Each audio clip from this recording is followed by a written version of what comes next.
제11장 솔로몬 왕은 외국 여자들을 좋아하였다. 이집트의 바로의 딸 말고도 모압 사람과 암몬 사람과 에돔 사람과 시돈 사람과 헷 사람에게서 많은 외국 여자를 후궁으로 맞아들였다. 주님께서 일찍이 이 여러 민족을 두고 이스라엘 자손에게 경고하신 일이 있다. 너희는 그들과 결혼을 하고자 해서도 안 되고 그들이 청혼하여 오더라도 받아들여서는 안 된다. 분명히 그들은 너희의 마음을 그들이 믿는 신에게로 기울어지게 할 것이다 하고 말씀하셨다. 그런데도 솔로몬은 외국 여자들을 좋아하였으므로 마음을 돌리지 못하였다. 그는 자그마치 700명의 후궁과 300명의 첩을 두었는데 그 아내들이 그의 마음을 사로잡았다. 솔로몬이 늙으니 그 아내들이 솔로몬을 꾀어서 다른 신들을 따르게 하였다. 그래서 솔로몬은 자기의 주 하나님께 그의 아버지 다윗만큼은 완전하지 못하였다. 솔로몬이 시돈 사람의 여신 아스다롯과 암몬 사람의 우상 밀곰을 따라가서 주님 앞에서 악행을 하였다. 그의 아버지 다윗은 주님께 충성을 다하였으나 솔로몬은 그러하지 못하였다. 솔로몬은 예루살렘 동쪽 산에 모압의 혐오스러운 우상 그모스를 섬기는 산당을 짓고 암몬 자손의 혐오스러운 우상 몰렉을 섬기는 산당도 지었는데 그는 그의 외국인 아내들이 하자는 대로 그들의 신들에게 향을 피우며 제사를 지냈다. 이와 같이 솔로몬의 마음이 주 이스라엘의 하나님을 떠났으므로 주님께서 솔로몬에게 진노하셨다. 주님께서는 2번씩이나 솔로몬에게 나타나셔서 다른 신들을 따라가지 말라고 당부하셨지만 솔로몬은 주님께서 하신 말씀에 순종하지 않았다. 그러므로 주님께서 솔로몬에게 이렇게 말씀하셨다. 내가 이러한 일을 하였고 내 언약과 내가 너에게 명령한 내 법규를 지키지 아니하였으니 내가 반드시 내게서 왕국을 떼어서 내 신하에게 주겠다. 다만 내가 사는 날 동안에는 내 아버지 다윗을 보아서 그렇게 하지 않겠지만 내 아들 때에 이르러서는 내가 이 나라를 갈라놓겠다. 그러나 이 나라를 갈라서 다 남에게 내주지는 않고 나의 종 다윗과 내가 선택한 예루살렘을 생각해서 한 지파만은 내 아들에게 주겠다. 이렇게 해서 주님께서는 에돔 출신으로 에돔에 살고 있는 왕손 하닷을 일으키셔서 솔로몬의 대적이 되게 하셨다. 전에 다윗이 에돔에 있을 때에 군사령관 요압 장군이 살해당한 사람들을 묻으려고 그곳으로 내려갔다가 에돔에 있는 모든 남자를 다 쳐 죽인 일이 있다. 요압은 온 이스라엘 사람과 함께 에돔에 있는 모든 남자를 다 진멸할 때까지 6달 동안 거기에 머물러 있었다. 그러나 하닷은 자기 아버지의 신하이던 에돔 사람들을 데리고서 이집트로 도망하였다. 그때의 하닷은 아직 어린 소년이었다. 그들은 미디안에서 출발하여 바란에 이르렀고 그곳에서 장정 몇 사람을 데리고 이집트로 내려가서 이집트 왕 바로에게로 갔다. 이집트 왕 바로는 그에게 집과 얼마만큼의 음식을 내주고 땅도 주었다. 하닷이 바로의 눈에 들었으므로 바로는 자기의 처제 곧 다브네스 왕비의 동생과 하닷을 결혼하게 하였다. 다브네스의 동생은 아들 그누밧을 낳았는데 다브네스는 그를 바로의 궁 안에서 양육하였으므로 그누밧은 바로의 궁에서 바로의 아들들과 함께 자랐다. 그 뒤에 하닷은 다윗과 군사령관 요압 장군이 죽었다는 것을 이집트에서 듣고서 고국 땅으로 돌아가게 허락해달라고 바로에게 요청하였다. 그러자 바로는 그에게 나와 함께 있는 것이 무엇이 부족해서 그렇게도 고국으로 가려고만 하오 하면서 말렸다. 그러나 하닷은 부족한 것은 아무것도 없지만 보내달라고 간청하였다. 하나님께서는 솔로몬의 또 다른 대적자로서 엘리아다의 아들 르손을 일으키셨다. 그는 자기가 섬기던 소바 왕 하다데셀에게서 도망한 사람이다. 다윗이 소바 사람들을 죽일 때에 그는 사람들을 모으고 그 모은 무리의 두목이 되어서 다마스쿠스로 가서 살다가 마침내 다마스쿠스를 다스리는 왕이 되었다. 르손은 솔로몬의 일생 동안에 이스라엘의 대적자가 되었다. 그렇지 않아도 솔로몬은 하닷에게 시달리고 있었는데 엎친 데 덮친 격으로 르손에게도 시달렸다. 르손은 시리아를 다스리는 왕이 되어서 계속하여 이스라엘을 괴롭혔다. 느밧의 아들 여로보암은 에브라임 족의 스레다 사람으로서 한동안은 솔로몬의 신하였다. 이 사람까지도 솔로몬 왕에게 반기를 들어서 대적하였다. 그의 어머니는 과부 스루아이다. 그가 왕에게 반기를 든 사정은 이러하다. 솔로몬이 밀로를 건축하고 그의 아버지 다윗성의 갈라진 성벽 틈을 수리할 때이다. 그 사람 여로보암은 능력이 있는 용사였다. 솔로몬은 이 젊은이가 일 처리하는 것을 보고는 그에게 요셉 가문의 부역을 감독하게 하였다. 그 무렵에 여로보암이 예루살렘에서 나아오다가 길에서 실로의 아히야 예언자와 마주쳤다. 아히야는 새 옷을 걸치고 있었고 들에는 그들 둘만 있었는데 아히야는 그가 입고 있는 새 옷을 찢어서 12조각을 내고 여로보암에게 말하였다. 10조각은 그대가 가지십시오. 주 이스라엘의 하나님께서 그대에게 이렇게 말씀하셨습니다. 자, 내가 솔로몬의 왕국을 찢어서 10지파를 너에게 준다. 그리고 한 지파는 내 종 다윗을 생각해서, 그리고 이스라엘의 모든 지파 가운데서 내가 선택한 성읍 예루살렘을 생각해서 솔로몬이 다스리도록 그대로 남겨둔다. 솔로몬은 나를 버리고 시돈 사람의 여신인 아스타롯과 모압의 신 그모스와 암몬 자손의 신 밀곰에게 절하며 그의 아버지 다윗과는 달리 내 앞에서 바르게 살지도 않고 법도와 율례를 지키지도 않았지만 내가 택한 나의 종 다윗이 내 명령과 법규를 지킨 것을 생각해서 솔로몬이 살아있는 동안에는 그 온 왕국을 그의 손에서 빼앗지 아니하고 그가 계속해서 통치하도록 할 것이다. 그렇지만 그의 아들 때에 가서는 내가 그 나라를 빼앗아서 그 가운데서 10지파를 너에게 주고 한 지파는 솔로몬의 아들에게 주어서 다스리게 할 것이다. 그러면 그가 내 이름을 기리도록 내가 선택한 도성 예루살렘에서 다스릴 것이고 내 종 다윗에게 준 불씨가 꺼지지 않을 것이다. 여로보암아, 내가 너를 이스라엘의 왕으로 삼겠다. 너는 내가 원하는 모든 지역을 다스릴 것이다.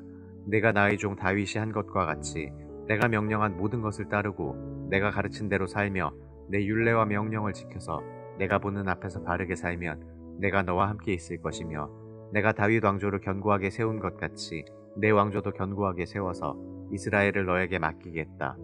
솔로몬이 지은 죄 때문에 내가 다윗 자손에게 이러한 형벌을 줄 것이지만 항상 그러하지는 않을 것이다. 솔로몬이 여로보암을 죽이려고 하니 여로보암은 일어나서 이집트 왕 시삭에게로 도망하여 솔로몬이 죽을 때까지 이집트에 머물러 있었다. 솔로몬의 나머지 행적과 그가 한 모든 일과 그의 지혜는 모두 솔로몬 왕의 실록에 기록되어 있다. 솔로몬은 예루살렘에서 40년 동안 온 이스라엘을 다스렸다. 솔로몬은 죽어서 그의 아버지 다윗의 성에 묻혔다. 그의 아들 르호보암이 그의 뒤를 이어 왕이 되었다. 제12장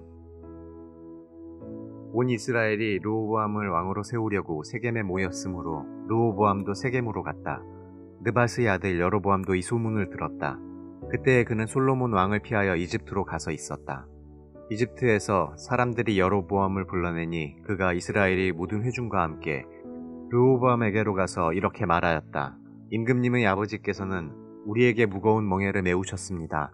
이제 임금님께서는 임금님의 아버지께서 우리에게 지워주신 중노동과 그가 우리에게 메워주신 이 무거운 멍에를 가볍게 해주십시오. 그러면 우리가 임금님을 섬기겠습니다. 르호보암이 그들에게 말하였다. 돌아갔다가 사흘 뒤에 나에게로 다시 오도록 하시오. 이 말을 듣고서 백성들은 돌아갔다. 르호보암 왕은 부왕 솔로몬이 살아있을 때에 부왕을 섬긴 원로들과 상의하였다. 이 백성에게 어떤 대답을 해야 할지 경들의 충고를 듣고 싶소.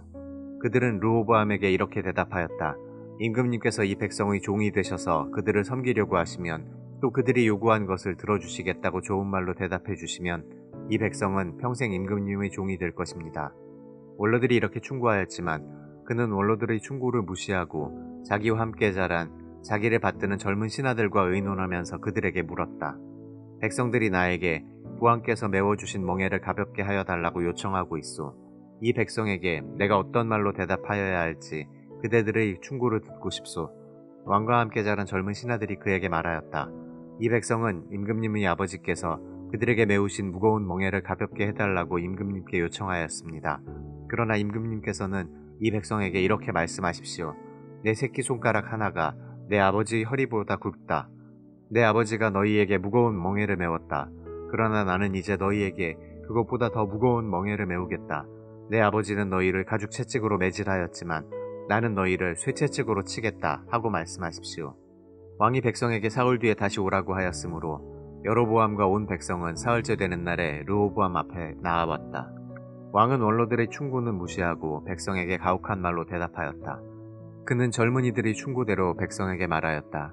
내 아버지가 당신들에게 무거운 멍에를 메웠소. 그러나 나는 이제 그것보다 더 무거운 멍에를 당신들에게 메우겠소. 내 아버지는 당신들을 가죽 채찍으로 매질하였지만 나는 당신들을 쇠채찍으로 치겠소. 왕이 이렇게 백성의 요구를 들어주지 않은 것은 주님께서 이를 그렇게 뒤틀리게 하셨기 때문이다. 이것은 주님께서 실로 사람 아히야를 시켜서 느밧의 아들 여로보암에게 하신 말씀을 이루시려는 것이었다. 온 이스라엘은 왕이 자기들의 요구를 전혀 듣지 않는 것을 보고 왕에게 외쳤다. 우리가 다윗에게서 받을 몫이 무엇인가? 이새의 아들에게서는 받을 유산이 없다. 이스라엘아, 저마다 자기의 장막으로 돌아가라. 다윗아, 이제 너는 내 집안이나 돌보아라. 그런 다음에 이스라엘 백성은 저마다 자기의 장막으로 돌아갔다. 그러나 유다의 여러 성읍에 살고 있는 이스라엘 자손은 르호보암의 통치 아래에 남아 있었다. 르호보암 왕이 강제노동 감독관 아도니람을 이스라엘 자손에게 보내니 온 이스라엘이 모여서 그를 돌로 쳐 죽였다. 그러자 르호보암 왕은 급히 수레에 올라서서 예루살렘으로 도망하였다. 이렇게 이스라엘은 다윗 왕조에 반역하여서 오늘에 이르렀다.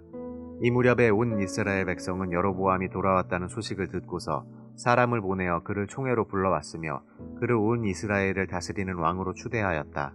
그리하여 유다 지파만 제외하고는 어느 지파도 다윗 가문을 따르지 않았다. 르호보암이 예루살렘에 이르러서 온 유다의 가문과 베냐민 지파의 동원령을 내려 정병 18만 명을 선발하였다. 그래서 이스라엘 가문과 싸워서 왕국을 다시 솔로몬의 아들 르호보암에게 돌리려고 하였다. 그러나 그때 하나님께서 하나님의 사람 스마야에게 말씀하셨다. 너는 유다 왕 솔로몬의 아들 르호보암과 유다와 베냐민의 모든 가문과 그 밖에 나머지 모든 백성에게 이 말을 전하여라. 나 주가 말한다. 일이 이렇게 된 것은 내가 시킨 것이다. 너희는 올라가지 말아라. 너희 동족인 이스라엘 자손과 싸우지 말고 저마다 자기 집으로 돌아가거라. 그들은 이러한 주님의 말씀을 듣고 주님의 말씀에 순종하여 모두 귀향하였다. 여로보암이 에브라임의 산지에 있는 세겜성을 도성으로 삼고 얼마 동안 거기에서 살다가 분우엘 성을 세우고 그리로 도성을 옮겼다. 그런데 여로보암의 마음에 잘못하면 왕국이 다시 다윗 가문으로 돌아갈지도 모른다는 생각이 들었다. 이 백성이 예루살렘에 있는 주님의 성전으로 제사를 드리려고 올라갔다가 그들의 마음이 그들의 옛 주인인 유다왕 르호보암에게로 돌아가게 되는 날이면 그들이 자기를 죽이고 유다왕 르호보암에게 돌아갈지도 모른다는 생각이 들었다. 왕은 궁리를 한 끝에 금송아지상 2개를 만들었다. 그리고는 백성에게 이렇게 말하였다. 예루살렘으로 올라가는 일은 너희에게는 너무 번거로운 일이다. 이스라엘 백성들아, 너희를 이집트에서 구해주신 신이 여기에 계신다. 그리고 그는 금송아지상 2개를 하나는 베델에 두고 다른 하나는 단에 두었다. 그런데 이 일은 이스라엘 안에서 죄가 되었다. 백성들은 저 멀리 단까지 가서 거기에 있는 그 한 송아지를 섬겼다. 여로보암은 또 여러 높은 곳에 산당들을 짓고 레위 자손이 아닌 일반 백성 가운데서 제사장을 임명하여 세웠다. 여로보암은 유다에서 행하는 절기와 비슷하게 하여 8째 달 보름날을 절기로 정하고 베델에다 세운 제단에서 그가 만든 송아지들에게 제사를 드렸으며 그가 만든 베델의 산당에서 제사를 집행할 제사장들도 임명하였다. 왕은 자기 마음대로 정한 8째 달 보름날에 베델에 세운 제단에서 제사를 드렸다. 그는 이스라엘 자손이 지켜야 할 절기를 이렇게 제정하고 자기도 그 제단에 분향을 하려고 올라갔다. 제13장 여로보암이 제단 곁에 서서 막 분향을 하려고 하는데 바로 그때 하나님의 사람이 주님의 말씀을 전하려고 유다로부터 베델로 왔다. 그리고 그는 그 제단 쪽을 보고서 주님께 받은 말씀을 외쳤다. 제단아, 제단아, 나 주가 말한다. 다윗의 가문에서 한 아들이 태어난다. 그 이름은 요시아다. 그가 너희 위에 분향하는 산당의 제사장들을 너희 위에서 죽여서 제물로 바칠 것이며 또 그가 너희 위에서 그 제사장들의 뼈를 태울 것이다. 바로 그때 그는 한 가지 징표를 제시하며 이렇게 말하였다. 이것은 나 주가 말한 징표다. 이 제단이 갈라지고 그 위에 있는 재가 쏟아질 것이다. 여로보암 왕은 하나님의 사람이 베델에 있는 제단 쪽에 대고 외치는 말을 듣고 제단 위로 손을 내밀면서 저자를 잡아라 하고 소리를 쳤다. 그러자 그 사람에게 내어 뻗은 여로보암의 손이 마비되어서 다시 오므릴 수 없었다. 그리고 곧 이어서 하나님의 사람이 주님의 말씀으로 제시한 징표대로 그 제단은 갈라지고 그 제단으로부터는 재가 쏟아져 내렸다. 그러자 왕은 하나님의 사람에게 제발 그대의 주 하나님께 은총을 빌어서 내 손이 회복되도록 기도하여 주시오 하고 청하였다. 하나님의 사람이 주님께 은총을 비니 왕의 손이 회복되어서 예전과 같이 되었다. 이에 왕은 하나님의 사람에게 말하였다. 나와 함께 집으로 가서 피곤을 풀도록 합시다. 그대에게 선물도 주고 싶소. 그러나 하나님의 사람은 왕에게 이렇게 말하였다. 비록 임금님께서 저에게 왕실 재산의 절반을 주신다고 하여도 나는 임금님과 함께 갈 수 없습니다. 이곳에서는 밥도 먹지 않겠으며 물도 마시지 않겠습니다. 주님께서 나에게 명하시기를 밥도 먹지 말고 물도 마시지 말고 온 길로 되돌아가지도 말라고 하셨습니다. 그런 다음에 그는 베델에 올 때에 온 길로 돌아가지 않고 다른 길로 돌아갔다. 그 무렵에 늙은 예언자가 베델에 살고 있었다. 그의 아들들 가운데 하나가 와서 그날 베델에서 하나님의 사람이 한 일과 그가 왕에게 말한 내용을 모두 아버지에게 말하였다. 그러자 그들의 아버지가 그들에게 그가 어느 길로 돌아갔느냐 하고 물었다. 그의 아들들은 유다로부터 온 하나님의 사람이 돌아간 길을 말하였다. 그 말을 듣고서 그들의 아버지는 곧 그의 아들들에게 말하였다. 내가 타고 갈 나귀 안장을 얹어다오. 그들이 아버지가 타고 갈 나귀의 안장을 얹으니 그는 나귀를 타고서 하나님의 사람을 뒤쫓아갔다. 마침내 그는 상수리 나무 아래에 앉아있는 하나님의 사람을 보고 물었다. 그대가 유다로부터 온 하나님의 사람이요? 그러자 그가 대답하였다. 그렇습니다. 그는 하나님의 사람에게 말하였다. 함께 우리 집으로 가서 무엇을 좀 잡수시고 가시지요. 하나님의 사람은 대답하였다. 나는 노인 어른과 함께 돌아가서 노인 어른의 집에 들어갈 수 없습니다. 또 이곳에서는 누구와 함께 밥을 먹어도 안 되고 물을 마셔도 안 됩니다. 주님께서 나에게 명하시기를 여기에서는 밥도 먹지 말고 물도 마시지 말고 온 길로 되돌아가지도 말라고 하셨습니다. 그래서 그는 하나님의 사람에게 이렇게 말하였다. 나도 그대와 같은 예언자요. 주님께서 천사를 보내셔서 나에게 말씀하시기를 그대를 내 집으로 데리고 가서 밥도 대접하고 마실 물도 대접하라고 하셨소. 그런데 그것은 거짓말이었다. 이렇게 해서 하나님의 사람은 이 늙은 예언자와 함께 가서 그의 집에서 밥을 먹고 물도 마셨다. 그들이 이렇게 식탁에 함께 앉아 있는데 주님의 말씀이 하나님의 사람을 데려온 그 예언자에게 내렸다. 그는 유다에서 온 그 하나님의 사람에게 이렇게 외쳤다. 주님께서 말씀하십니다. 당신은 주님의 말씀을 어기고 당신의 주 하나님께서 당신에게 말씀하신 명령을 지키지 않았습니다. 당신은 주님께서 밥도 먹지 말고 물도 마시지 말라고 말씀하신 곳에서 밥도 먹고 물도 마셨습니다. 그러므로 당신의 죽음은 당신 조상의 무덤에 묻히지 못할 것입니다. 그 늙은 예언자는 하나님의 사람이 밥을 먹고 물을 마신 뒤에 나귀 등에 안장을 얹어 주었다. 이에 그 사람이 길을 떠났다. 그는 길을 가다가 사자를 만났는데 그 사자가 그를 물어 죽였다. 그리고 그 주검은 길가에 버려두었으며 나귀와 사자는 그 주검 옆에 서 있었다. 길을 지나가는 사람들은 길가에 버려둔 주검과 그 주검 가까이에서 어슬렁거리는 사자를 보았다. 그들은 그 늙은 예언자가 사는 성읍으로 돌아와서 이 사실을 널리 알렸다. 길을 가는 하나님의 사람을 자기 집으로 데리고 간 늙은 예언자가 이 말을 듣고 말하였다. 그는 틀림없이 주님의 말씀을 어긴 그 하나님의 사람일 것이다. 주님께서는 전에 그에게 말씀하신 대로 그를 사자에게 내주셔서 사자가 그를 찢어 죽이게 하신 것이다. 그리고 그는 또 자기의 아들들에게 나귀의 안장을 지우라고 하였다. 그들이 나귀의 안장을 지워 놓으니 그는 곧 가서 길가에 있는 그 주검을 찾아내었다. 나귀와 사자가 그 주검 가까이에 서 있었는데 사자는 그 주검을 먹지 않았을 뿐만 아니라 나귀도 물어 죽이지 않았다.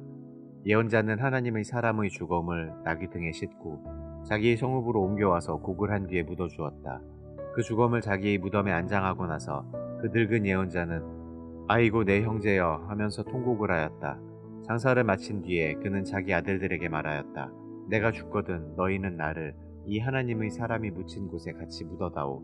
나의 뼈를 그의 뼈 옆에 두어라.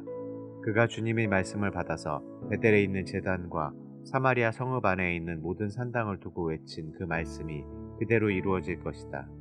이런 일이 생긴 뒤에도 여로보암은 여전히 그 악한 길에서 돌아서지 아니하고 오히려 일반 백성 가운데서 원하는 사람은 누구든지 산당의 제사장으로 임명하였다.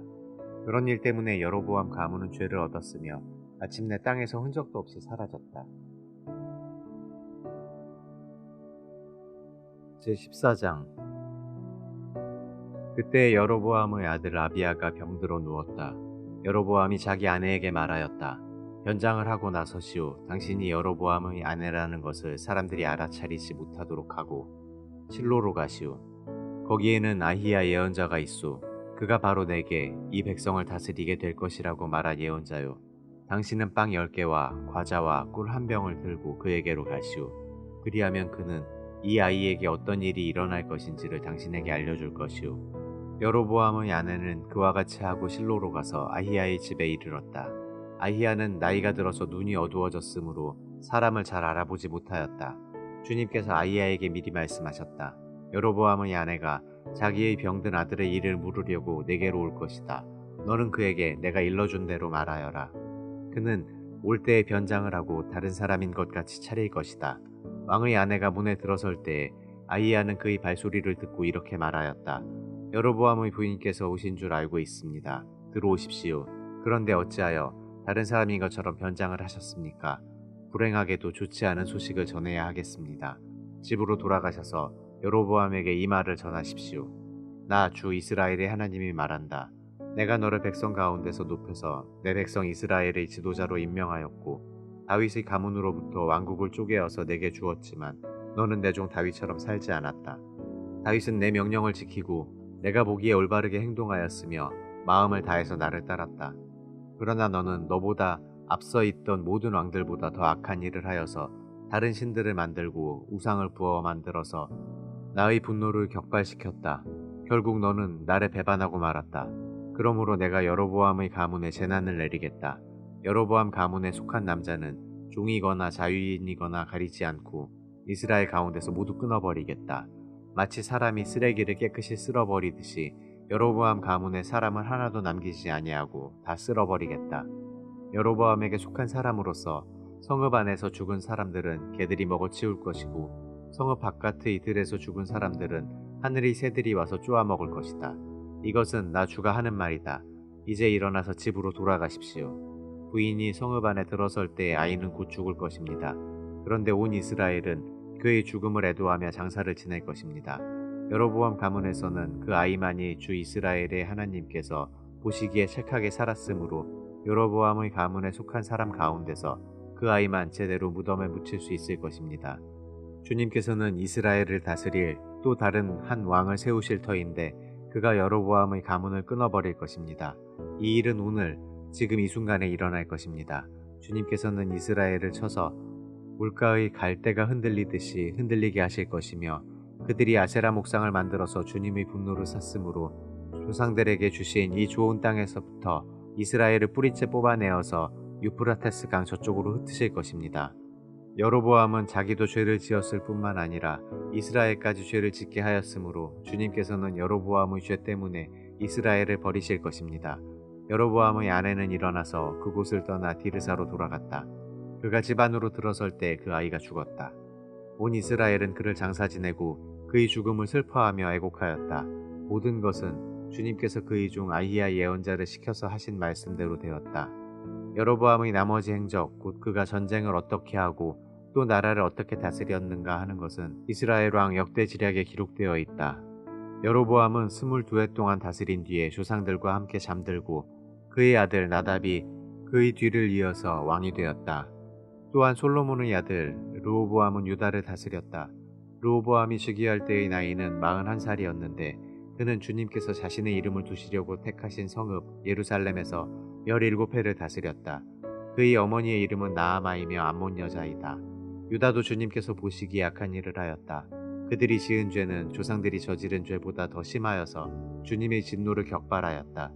그들도 높은 언덕과 푸른 나무 아래마다 산당과 돌 우상과 아세라 목상을 만들었다.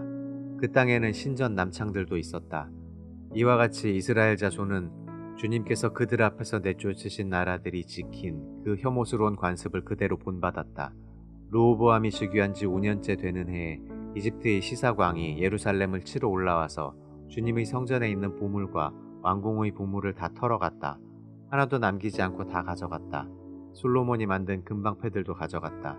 그래서 르호보암 왕은 금방패 대신에 놋방패를 만들어서 대궐문을 지키는 경호 책임자들의 손에 그것을 맡겼다. 왕이 주님의 성전으로 들어갈 때마다 경호원들이 그 놋방패를 들고 가서 경호하다가 다시 경호실로 가져오곤 하였다. 르호보암의 나머지 행적과 그가 한 모든 일은 유다왕 역대지략에 기록되어 있다. 르호보암과 여로보암이 살아있는 동안에 그들 사이에는 늘 전쟁이 있었다. 르호보암이 죽으니 조상들과 함께 다윗성에다가 장사하였다. 그의 어머니 나아만은 암몬 여자이다. 그의 아들 아비야가 그의 뒤를 이어서 왕이 되었다.